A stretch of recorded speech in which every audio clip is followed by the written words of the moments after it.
informatif yang bisa ditonton di aplikasi Xspace Radio dan juga di rasiofan.co.id.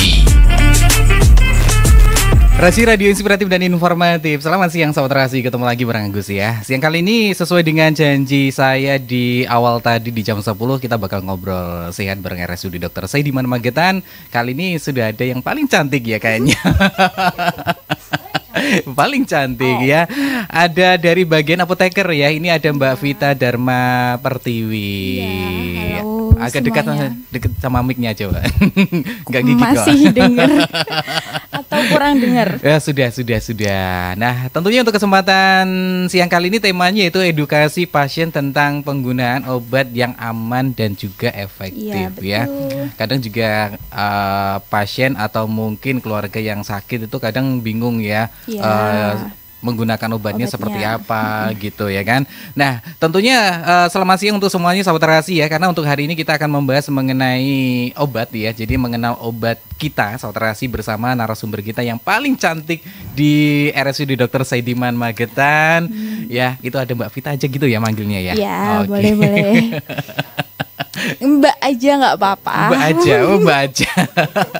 Kayak pernah siaran di sini loh. Dulu ada yang namanya Vita juga loh. Bukan saya ini Mas. Iya, ini baru pertama kali. Gitu. Kabarnya sehat ya Mbak Vita ya? Gimana? Kabarnya sehat? Alhamdulillah sehat. Oke siap. Walaupun tadi sempat mencari studionya nggak ketemu. Iya agak nyasar sedikit ya Mas. Tapi alhamdulillah sudah ketemu ya. Iya. Nah ini kalau bicara soal obat ya, bisa dijelaskan nggak yang dimaksud dengan obat itu apa gitu? Jadi mungkin kalau masyarakat Indonesia sendiri itu udah sering ya pakai obat. Nah betul. Definisi awalnya itu apa sih sebenarnya obat? Obat itu bisa jadi cuma satu bahan atau campuran bahan, bisa jadi juga bahan dari bahan alam. Nah, itu yang digunakan untuk mempengaruhi atau menyelidiki fungsi dari sistem fungsional atau patologis tubuh manusia. Oh, gitu, fungsinya untuk apa? Biasanya bisa digunakan untuk diagnosis penyakit, untuk penyembuhan, pencegahan, pemulihan pasca sakit, dan juga bisa digunakan untuk peningkatan kualitas kesehatan. Nah, yang dimaksud dari itu tadi itu seperti apa? Contohnya seperti obat yang digunakan untuk kontrasepsi. Nah, itu kan nggak berfungsi sebagai penyembuh, tapi digunakan untuk pengontrol hormon supaya tidak terjadi pembuahan sel telur. Kurang lebihnya seperti itu. Oke, baik. Nah, tapi kalau bicara soal obat ya, tentunya setiap pasien jenis obatnya juga berbagai macam, ya kan? Nah, ini berdasarkan penggolongannya seperti apa itu? Kalau garis besarnya itu ada 6 jenis penggolongan obat. Nah, itu ada yang namanya obat bebas. Kalau obat bebas sama obat bebas terbatas itu bisa dibeli tanpa menggunakan resep dokter. Kalau yang obat bebas sendiri itu biasanya untuk penandaannya ada logo lingkaran hitamnya. Nanti di dalam lingkaran garis tepi hitam itu ada warna hijaunya. Itu bisa dibeli bebas. Contohnya Indonesia itu biasanya sering pakai paracetamol sama antasida. Nah itu termasuk golongan obat bebas itu sendiri. Terus kalau yang obat bebas terbatas itu nanti logo penandanya biasanya lingkaran hitam garis tepinya, terus di dalamnya warna biru. Nah itu bedanya sama yang obat bebas biasa itu apa? Kalau yang bebas terbatas ini itu ada campuran bahan dari obat keras. Jadi memang ada penanda peringatan khususnya. Kalau obatnya itu biasanya diminum tablet atau mungkin kapsul, biasanya di case cover atau kemasan obatnya itu ada tanda peringatannya kayak awas obat keras, bacalah aturan pemakaiannya seperti itu. Iya. Tapi kalau bicara soal obat yang tergolong bebas ini ya, apakah dosisnya juga termasuk dosis yang? Ya, itu biasanya dosisnya memakai dosis lazim. Jadi dosis yang digunakan di obat bebas itu dosis yang aman. Jadi biasanya tidak sampai menimbulkan efek samping ataupun overdosis itu tadi. Terus lanjut ya. Tadi kan baru 2 jenis. Ada yang namanya obat keras. Nah, kalau obat keras itu lingkarannya sama, tetap warna hitam, tapi di dalamnya nanti ada huruf K-nya. Itu menandakan bahwa itu obat keras dan blok warnanya warna merah. Seperti itu. Kalau yang obat keras ini harus pakai resep dokter belinya, tidak dijual bebas. Contohnya kayak antibiotik. Nah, di Indonesia itu penggunaan antibiotik banyak banget, Mas. Nah, kadang juga ada yang nggak sesuai cara minumnya ini. Udah dibilang disuruh dihabiskan, tapi kadang pasiennya kayak merasa aku wes sembuh, nggak usah minum lagi. Kadang gitu. disimpan nanti untuk nanti kalau kambuh lagi. Iya, padahal itu bahaya, nanti bisa menimbulkan resistensi atau kekebalan, misalkan sakit lagi, disembuhin malah lebih susah kalau seperti itu. Nah, oh gitu. Tapi kalau bicara soal obat yang keras ini ya, berarti kan harus resep dari dokter gitu ya. Tapi kadang ada masyarakat yang menyimpan dari bungkusan atau kemasannya buat beli lagi gitu. Kadang ada juga apotek yang melayani. Nah, seperti itu. Gini, kalau obat keras sendiri itu sebenarnya ada golongan yang namanya OWA, obat wajib apotik. Nah, itu biasanya kan kalau misalkan pasien nyimpen bungkus, belinya lagi ke apotek kan. Nah, kalau yang obat wajib apotek ini tuh sebenarnya bisa dibeli memang tanpa resep dokter. Cuma sebenarnya itu ada list khususnya, daftar obatnya apa aja. Nah, yang termasuk ini biasanya itu obat yang digunakan untuk pengobatan penyakit yang prevalensinya tinggi di Indonesia. Kita ambil contoh misalkan obat hipertensi. Nah, biasanya yang dipakai itu first line pertamanya untuk terapi apa. Dan itu pun nggak bisa dibeli dengan jumlah yang cukup banyak. Ada daftarnya, misalkan si allopurinol tablet. Nah, itu hanya boleh dibeli 1 strip yang isinya 10 tablet. Seperti itu, nggak boleh minta 1 box, Mbak. Itu nggak boleh dilayani. Kita harus berani menolak pasien jika memang pasiennya ngeyel mau beli seperti itu. Oh gitu. Iya. Tapi kalau bicara soal obat ya, Mbak Vita ya, ini kalau tadi kan mungkin tablet ya. Iya. Nah, ada juga yang sirup, ya kan. Nah, tentunya untuk aturan pakainya atau mungkin masa penyimpanannya itu juga seperti apa sih sebenarnya? Kalau obat sirup itu sebenarnya jenisnya juga lumayan banyak ya. Kalau yang basis sirupnya sendiri itu biasanya yang basisnya gula, penyimpanannya bisa lebih lama. Biasanya itu yang untuk vitamin. Nah, terus misalkan sirupnya ini dasarnya dari sirup kering, biasanya buat antibiotik itu ada istilah BUD-nya. BUD, nah beyond use date. Nah, itu digunakan ketika sirup ini tadi sudah dilarutkan dengan air, masa penyimpanannya hanya bisa disimpan selama 7 hari. Meskipun nanti masih, itu harus dibuang, tidak boleh digunakan lagi. Oh gitu. Seperti itu. Kalau yang sirup biasa, bukan yang dari sirup kering, masih bisa disimpan selama 1 bulan atau 30 hari setelah kemasan dibuka. Oh gitu. Berarti yang serbuk yang itu dicampur air itu biasanya harus habis seminggu ya. Kalau misalkan nggak habis ya tetap harus dibuang. Oh gitu. Terus ini bagaimana dengan bentuk sendian obat selain berdasarkan penggolongan yang tadi sudah dijelaskan tadi? Kalau bentuk sediaannya itu kalau garis besarnya sebenarnya ada 4 bentuk sediaan obat: padat, semi padat, cair, sama lain-lain. Nah, kalau yang padat ini kita pasti sering udah menjumpai kayak tablet, pil, kapsul itu tadi. Terus ada juga yang dimasukin lewat dubur atau belakang, namanya suppositoria. Itu juga bentuknya tablet kayak peluru gitu, Mas. Nah, itu biasanya ada peringatan khususnya juga. Jadi obat jangan ditelan, dimasukkan lewat dubur seperti itu. Terus nanti yang kedua ada obat yang bentuknya cair. Obat cair pun ya seperti tadi, nggak cuma sirup yang basisnya gula aja. Ada yang namanya suspensi, emosi, yang dimasukkan lewat intravena, disuntik, itu juga ada. Terus misalkan nanti obatnya yang suspensi ini yang seperti apa? Biasanya warnanya putih, itu karena mengandung partikel padat yang nggak bisa larut di air. Jadi dia itu membutuhkan bantuan yang namanya suspending agent buat ngelarutin zat aktif obatnya. Gitu. Terus yang ada lagi yang namanya emosi. Nah, emosi ini biasanya obatnya basisnya antara air sama minyak. Nah, seperti yang kita tahu kalau air sama minyak ini nggak bisa bersatu ya, Mas. Cuma bisa berdampingan aja. Jadi itu ada butuh bantuan bahan yang namanya emulgator untuk menyatukan. Nah, tujuannya untuk menurunkan tegangan permukaan antara si air dan minyak ini. Jadi menghasilkan suatu sediaan obat yang namanya emosi itu tadi. Oh gitu. Iya, terus. Tapi kalau bicara soal obat ya, Dok ya. Bukan apoteker, Dok ya. Apoteker, Mas. Salah loh. Terbayang-bayang kalau dia itu seorang dokter gitu ya kan. Ini ketika pasien dari RSUD Dr. Saidiman yang merawat inap atau mungkin berobat jalan gitu ya di RSUD Dr. Saidiman Magetan. Nah, ini pasien itu ketika mengambil obat di apoteker di RSUD Dr. Saidiman ya pasti ada orang yang tidak tahu untuk cara mengkonsumsinya, terus pemakaiannya juga belum tahu. Apakah dari apoteker dari RSUD Dr. Saidiman juga memberikan wawasan atau mungkin memberikan instruksi ini minumnya sekali berapa kali gitu? Itu memang sudah jadi salah satu peran apoteker ya. Kalau di RSUD Dr. Saidiman sendiri, peran apotekernya itu cukup banyak kalau farmasi klinisnya. Selain memberikan informasi obat itu tadi, kalau di informasi obat sendiri itu sebenarnya kita punya istilah 4T namanya. Tepat obat, tepat pasien, tepat waktu, sama tepat dosis. Nah, yang dimaksud tepat obat itu seperti apa? Kita sebagai apoteker harus memastikan bahwa obat yang diterima pasien itu benar-benar obat yang aman dan berkualitas. Gimana sih caranya? Nah, sebelum kita memberikan obat itu ke pasien, biasanya kita itu cek dulu resep yang masuk seperti apa. Apakah obat yang diberikan dari dokter itu ada interaksi obat atau tidak? Kemudian ada duplikasi yang indikasinya sama atau tidak. Misalkan ada, untuk antisipasi adanya overdosis, biasanya kita konfirmasi ulang ke dokter. Nanti salah satu aja yang diberikan, seperti itu.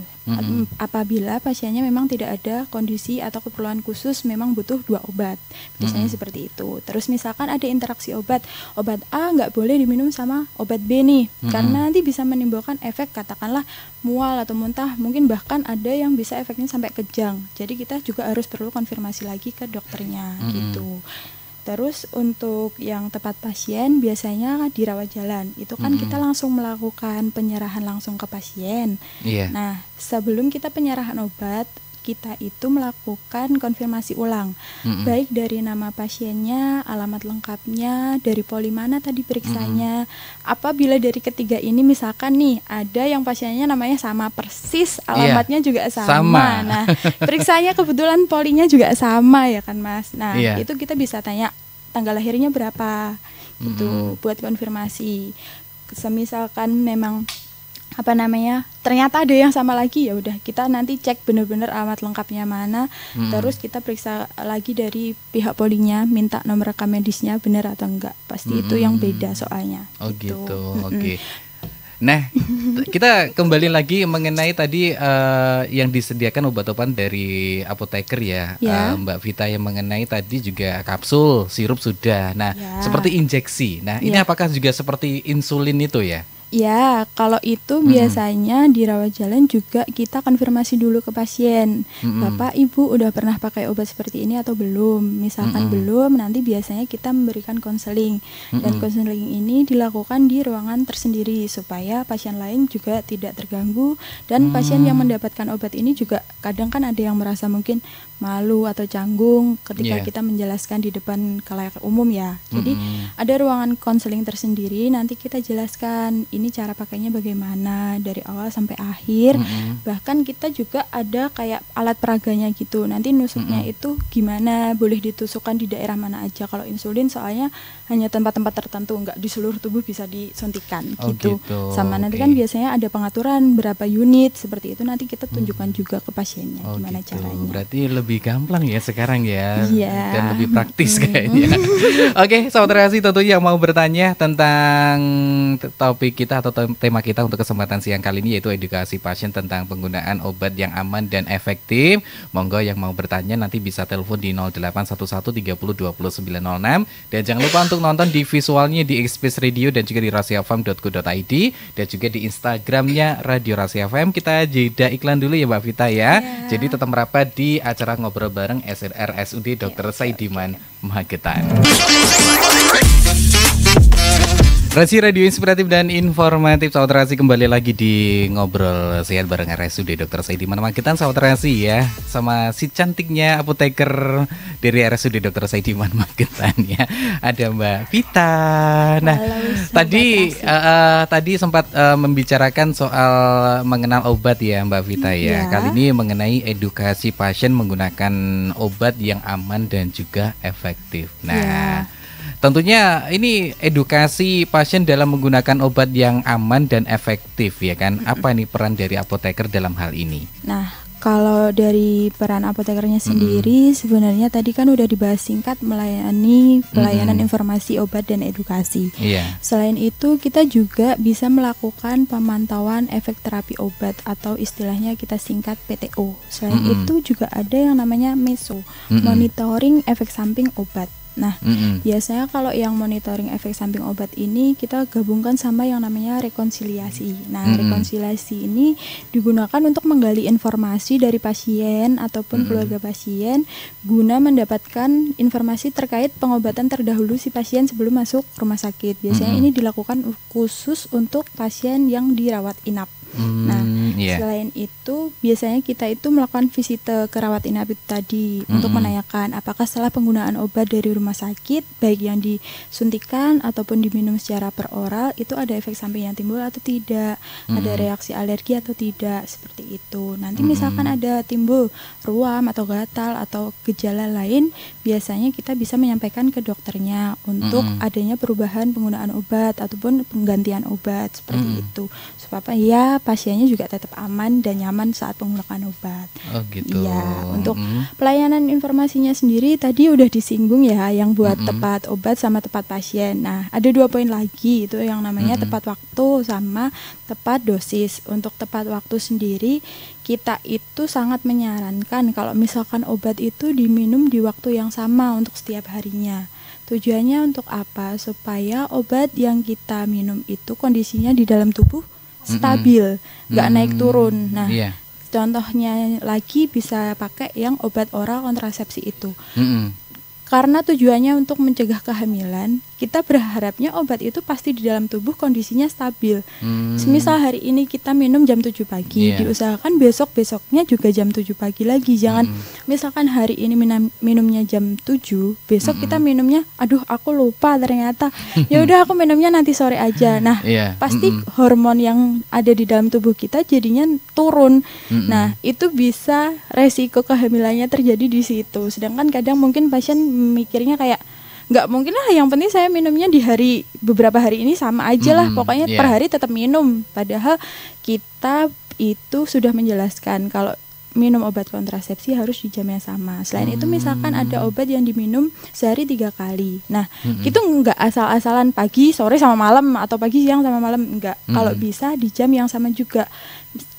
Karena sehari itu ada 24 jam ya, kita bagi 24 dibagi 3 ada berapa? Berarti misalkan 8 jam kita minum obatnya tiap jarak 8 jam. 8 jam. Ya, kalau pagi misalnya kita minum jam 6, berarti nanti siang kita minum jam 2, seperti itu. Nanti berarti malamnya jam berapa? Jarak 8 jamnya lagi, berarti jam 10.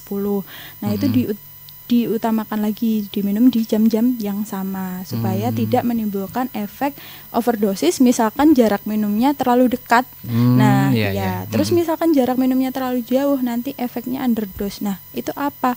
Jadi efek terapi dari obatnya ini nggak tercapai, jadi nggak sembuh-sembuh juga meskipun minum berarti obat. Harus teratur ya. Kalau jam 6 ya jam 6, kalau jam 7 jam 7 gitu ya. Oke, ini ada satu telepon, kita coba untuk angkat dulu ya. Boleh. Halo, selamat siang. Selamat siang Mas Agus. Ya, siang Mbak Mayang. Selamat siang juga Mbak Vita yang cantik. Selamat siang. Ya. Ini mohon maaf ya, Bunda mau tanya. Iya. Kalau minum obatnya itu harus teratur, tapi kalau barengan minum obat herbal itu apa jaraknya berapa ya Mbak? Obat yang diminum itu apa dan obat herbalnya apa nggih? Obat herbalnya itu sejenis kopi ya Mbak. Kopi? Kalau bisa untuk konsumsi obat jangan dibarengkan dengan minum kopi ya Ibu. Kalau bisa tetap pakai air putih biasa aja. Misalkan memang ada konsumsi obat herbal dalam bentuk kopi itu tadi, dilakukan penjedaan. Untuk obatnya sendiri minumannya sehari berapa kali kalau boleh tahu? Obatnya itu 1 hari 1 kali. Diminumnya diberitahu pagi, siang, sore atau malam. Tapi kadang lupanya sore, kadang siang. Nah, misalkan minum obatnya pagi, nanti Ibu minum obat herbalnya yang kopi itu sore aja. Jadi supaya jarak waktunya juga tidak terlalu dekat. Takutnya nanti ada interaksi sama obat herbalnya. Seperti itu nggih Ibu? Kayaknya itu 3 kali sehari Mbak. Terus fungsinya sama atau untuk mengobati penyakit yang berbeda? Iya. Fungsinya obatnya itu sama untuk yang diminum obatnya tadi enggak? Ya, fungsinya sama juga. Kalau memang katanya fungsinya kalau minum gimana? Obat herbal dibarengi sama kimia, ya boleh gitu. Kalau misalkan itu ada kandungan kopinya, jangan dulu Ibu. Soalnya kalau di kopi kan ada kafeinnya, takutnya nanti bisa meningkatkan efek dari obat yang satunya. Jadi nanti malah bisa menimbulkan overdosis seperti itu, karena biasanya ikatan antara obat itu sama kafein bikin naik dosisnya seperti itu. Jadi misalkan memang fungsinya itu pasti kemeng-kemeng itu, Mbak. Jadi kalau memang fungsi indikasinya itu sama, lebih baik yang kopinya ini yang awalnya 3 kali sehari dibuat 2 kali saja nggak apa-apa. Misalkan obatnya yang dari dokter itu diminum pagi, kopinya diminum agak siang sama malam juga nggak apa-apa. Yang penting diberi jeda, paling tidak minimal banget itu 2 jam Ibu. Oh iya. Nggih. Terima kasih Mbak Wita, iya, informasinya. sama-sama. Semoga Mbak Wita sehat selalu, panjang umur. Amin. Terima kasih. Terima kasih. juga gitu ya, Mas. Oke, siap. Terima kasih. Kasih. Assalamualaikum. Waalaikumsalam warahmatullahi wabarakatuh. Memang harus ada jedanya ya ketika mengkonsumsi obat dari dokter dan juga dari obat herbal gitu ya. Iya, Mas. Apalagi justru tadi kopi bentuknya. Nah, iya. Makanya ditanya dulu obat herbalnya apa. Oh gitu. Oke, siap ya. Semoga informasi tadi bermanfaat ya Mbak Vita ya, karena ini sangat penting karena harus ada jedanya. Takutnya nanti terkena jantungnya kan bahaya juga ya kan. Tadi, Mas. Nah, ini tadi saya sempat baca-baca gitu ya Mbak Vita ya mengenai yang namanya dagu sibu. Nah, ini apa sih sebenarnya di apoteker itu? Itu singkatan sebenarnya. D-nya itu dapatkan, Gu-nya gunakan, Si-nya simpan, Bu-nya buang. Nah, itu kita biasanya menjelaskan itu ke pasien supaya pasien itu mendapatkan obat yang aman dan berkualitas itu tadi. Jadi pasien nggak membeli obat di sembarang tempat, soalnya sekarang kan di e-commerce segala macam itu obat juga sudah diperjualbelikan ya. Nah, kalau kita selalu menyarankan silahkan beli obat, misalkan memang nggak mau periksa, ke apotek atau toko obat yang sudah mempunyai izin, karena di situ obatnya sudah dipastikan aman karena mereka mengambil dari distributor yang memang resmi. Ya. Terus kan percuma juga misalkan kita beli obat dari e-commerce, harganya lebih murah, tapi kan kita nggak tahu ya kualitasnya seperti apa. Percuma, sudah buang-buang uang ternyata nggak sembuh lagi. Terus untuk gunakan sendiri itu kaitannya sama yang si tepat-tepat ini tadi.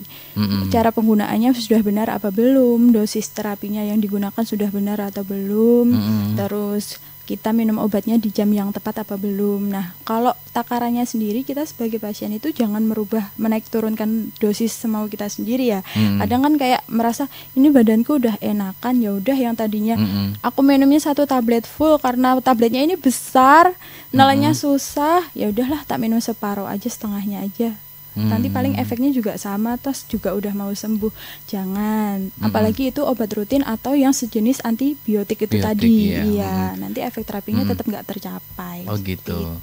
Tapi kalau orang dewasa kalau minum obat kan lebih gampang gitu ya. Tapi ketika anak-anak nih, kadang orang tua itu bilang ke dokternya atau mungkin diinisiatif diri sendiri ya kan, dicampur dengan gula atau mungkin dicampur dengan, sebenarnya itu bagus nggak sih dok? Sebenarnya Mbak Vita. Jangan dok lagi Mas, salah menyalahi profesi nanti ya. Gimana Mbak Vita ini? Itu sebenarnya nggak boleh, soalnya nanti kan sebenarnya interaksi obat itu nggak harus obat dengan obat ya, bisa jadi dengan makanan juga bisa. Nah, selain sama si kopi tadi, sebenarnya misalkan kalau kita minum obat dicampur sama susu tuh juga kadang ada efek sampingnya sendiri. Bukan berarti juga menaikkan dosis dari obatnya. Biasanya kalau sama susu ini biasanya antibiotik buat anak-anak itu malah membentuk kelat. Kelat itu ikatan protein gitu. Jadi obatnya nantinya nggak berefek malahan setelah diminum. Jadi seperti saran saya tadi, kalau bisa minum obat itu pakai air putih saja, jangan dicampur dengan makanan ataupun minuman lain.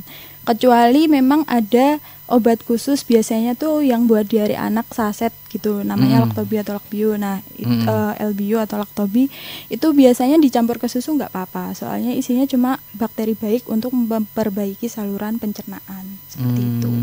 Gitu. Berarti alangkah lebih baiknya itu menggunakan air putih ya. Iya, tetap pakai air putih. Tapi gimana nih caranya? Kalau ketika punya anak yang susah minum obat gitu kan, kadang orang tua pun juga kadang pusing gitu ya. Kalau rasanya pahit, kebetulan dapatnya puyer. Nah, kalau itu sebenarnya kalau di instalasi farmasi terlebih yang apotek itu ada yang namanya surplus, itu larutan gula. Itu bisa dipakai untuk melarutkan si puyer itu tadi untuk menutupi rasanya supaya tidak terlalu pahit. Jadi itu rasanya macam-macam sih Mas, ada yang jeruk, anggur, stroberi. Nah itu bisa dijadikan alternatif supaya si anak ini nggak rewel saat minum obatnya. Oh gitu, Oke, sahabat Terasi, mungkin yang mau bertanya lagi silahkan masih kita tunggu ya. Bisa telepon di 0351896137 atau bisa di WhatsApp-nya juga boleh. Karena masih banyak ya mengenai obat ini, mumpung ada langsung dari petugas apotekernya. Jadi bisa telepon langsung sahabat Terasi, dan jangan kemana-mana dulu, kita jeda iklan dulu. Tetap merapat ya di acara Ngobrol Sehat bareng RSUD Dr. Saidiman Magetan. Rasi Radio Inspiratif dan Informatif.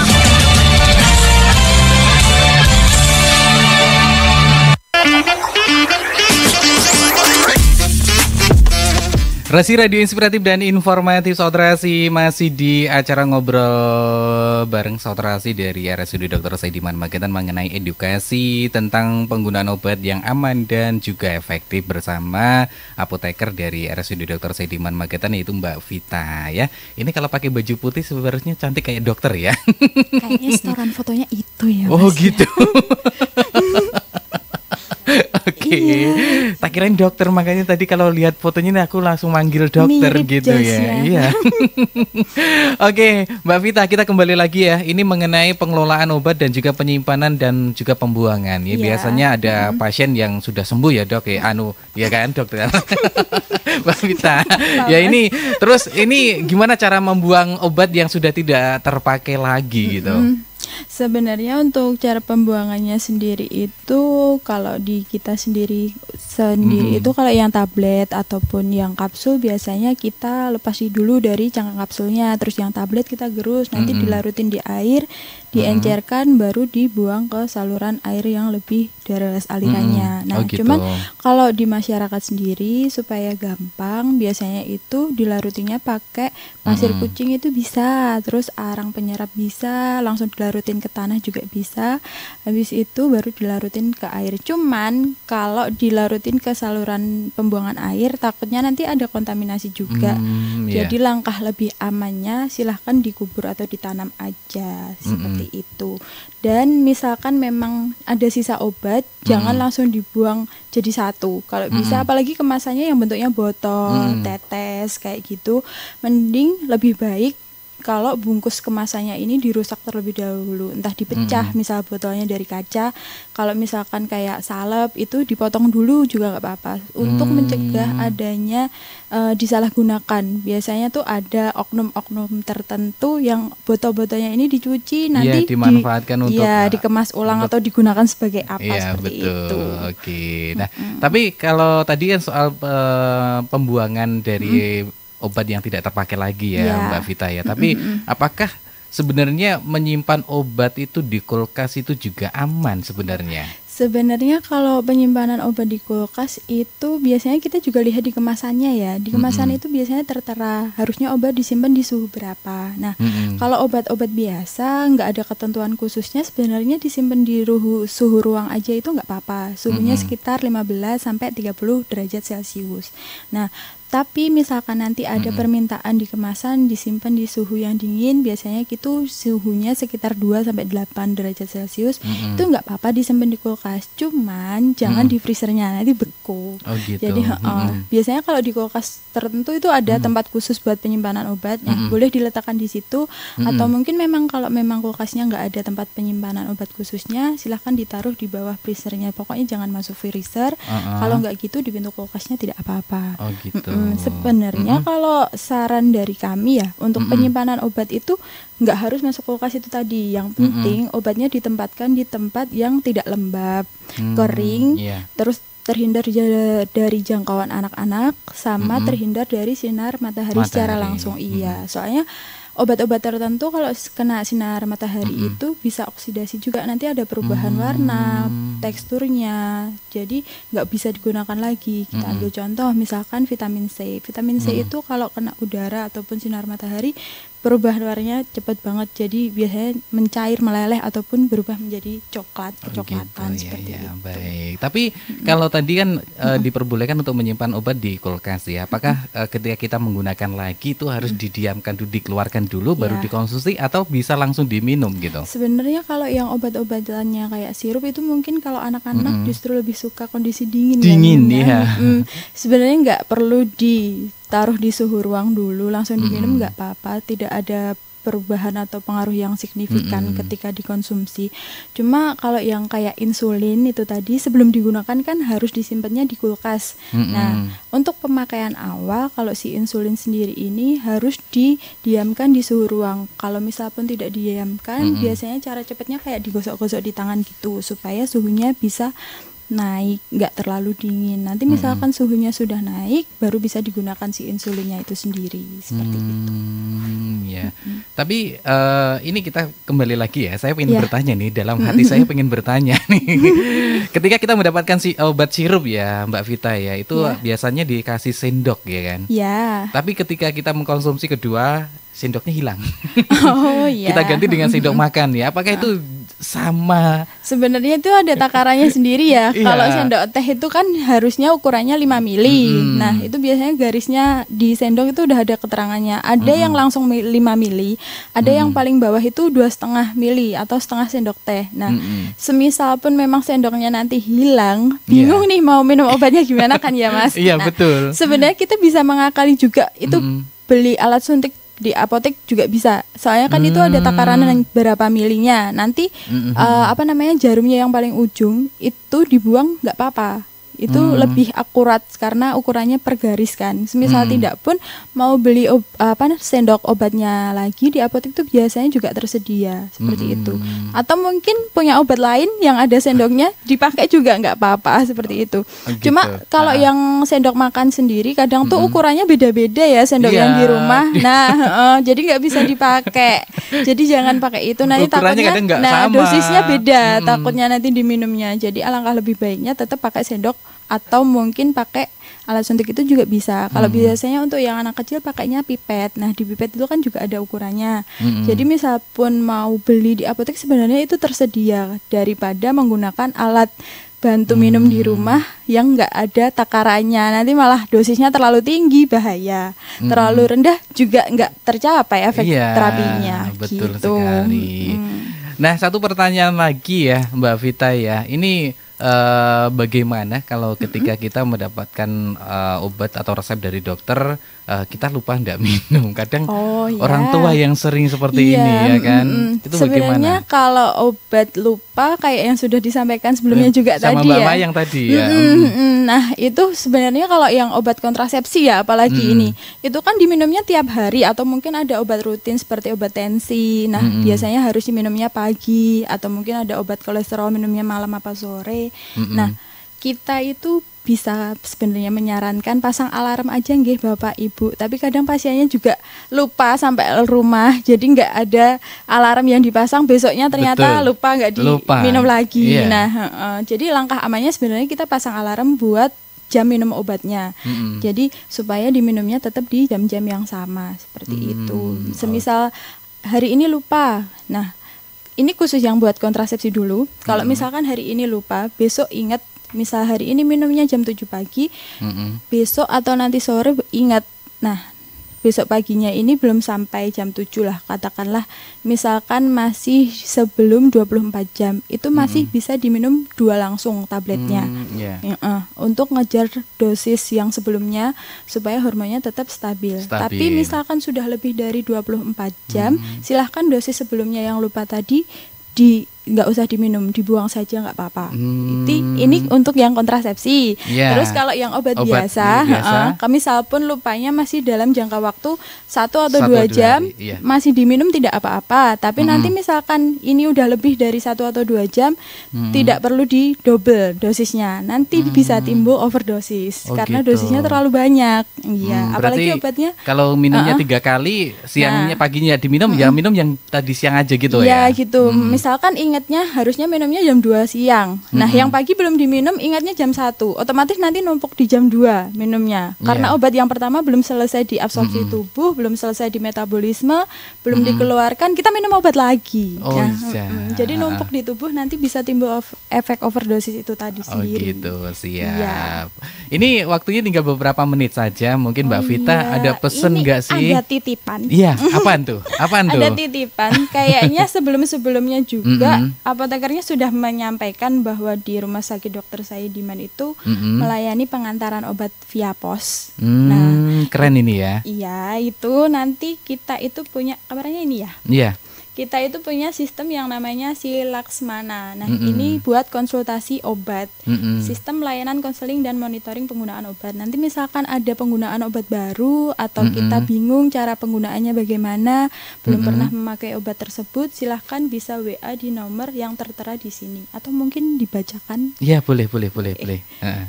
Nanti bisa WA kontaknya di 082 257 645 114. Nah, tapi kalau ini nanti cuma pelayanan di jam kerja dan hari kerja saja. Bisa mulai jam 7:30 pagi sampai jam 3 sore. Gitu. Sama satu lagi boleh? Siap, boleh. Jadi di Rumah Sakit Dr. Saidiman, tepatnya di instalasi farmasi Rawat Jalan, itu sekarang ada inovasi baru. Namanya SISEMAR, Sistem Informasi Smart Antrian Online Rawat Jalan. Nah, ini kita bisa memantau antrian dari rumah. Jadi misalkan kita habis dari poliklinik masukin resep, ternyata antriannya banyak. Nah, daripada nunggu di rumah sakit, semisal kita ada kegiatan atau mungkin ada konsumsi obat rutin, ternyata obatnya nggak dibawa. Tapi nanti saya jam 12 harus minum obat nih Mbak. Nah, gimana? Silakan pulang dulu, nggak apa-apa. Nanti mantau antriannya lewat sini. Bisa di scan barcode ataupun ini ada alamat linknya. Gitu. Iya, gitu. Nanti lebih di sini ya. Bisa muncul antriannya sampai nomor berapa, sisanya yang belum terlayani nomor berapa, udah bisa dipantau dari rumah. Gitu.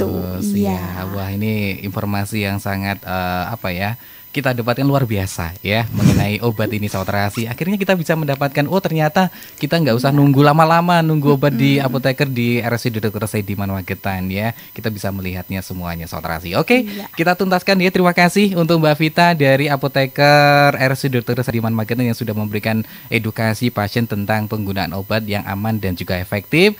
Yang ketinggalan ngobrol kita tadi bisa nanti nonton di YouTube-nya Radio Rasi FM Magetan. Terima kasih Mbak Vita.